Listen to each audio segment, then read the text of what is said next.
আবু সাঈদ আল খুদ্রি রাদিয়াল্লাহু থেকে বর্ণিত, তিনি বলেন, আমি রাসূলুল্লাহ সাল্লাল্লাহু আলাইহি ওয়াসাল্লামকে বলতে শুনেছি, ৩ ব্যক্তি একসাথে চলছিলেন।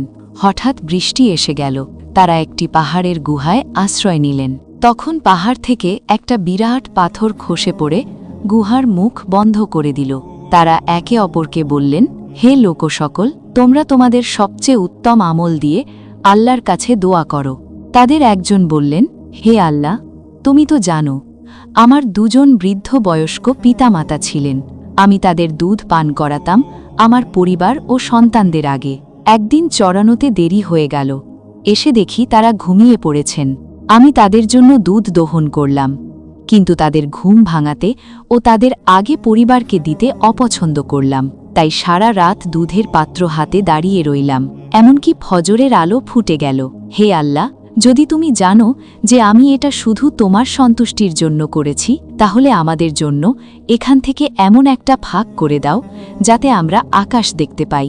তখন আল্লাহ একটা ভাগ করে দিলেন। তারা আকাশ দেখতে পেলেন। দ্বিতীয় জন বললেন, হে আল্লাহ, তুমি তো জানো আমি একজন মজুরকে 1 ফারাক চালের বিনিময়ে কাজে নিয়েছিলাম। কাজ শেষে সে তার মজুরি নিল না, চলে গেল। আমি সেই চাল দিয়ে কাজ করতে থাকলাম।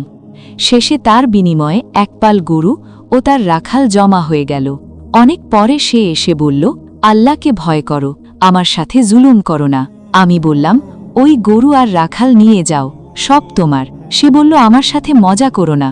আমি বললাম, আমি মজা করছি না। সে সব নিয়ে চলে গেল। হে আল্লাহ, যদি তুমি জানো যে আমি এটা শুধু তোমার সন্তুষ্টির জন্য করেছি, তাহলে যা বাকি আছে তা সরিয়ে দাও। তখন আল্লাহ বাকিটুকুও সরিয়ে দিলেন।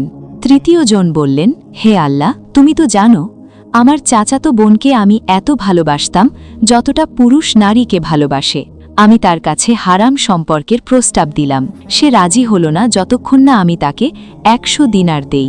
আমি কষ্ট করে 100 দিনার জমিয়ে তার কাছে গেলাম। যখন আমি তার 2 পায়ের মাঝে বসে পড়লাম, সে বলল, হে আল্লাহর বাণী, আল্লাহকে ভয় করো, হক ছাড়া শিলমোহর ভাঙবে না। তখন আমি উঠে চলে এলাম এবং টাকা রেখে দিলাম। হে আল্লাহ, যদি তুমি জানো যে আমি এটা শুধু তোমার সন্তুষ্টির জন্য করেছি, তাহলে আমাদের জন্য পথ করে দাও। তখন আল্লাহ পুরোপুরি পাথর সরিয়ে দিলেন এবং তারা হেঁটে বের হয়ে গেলেন।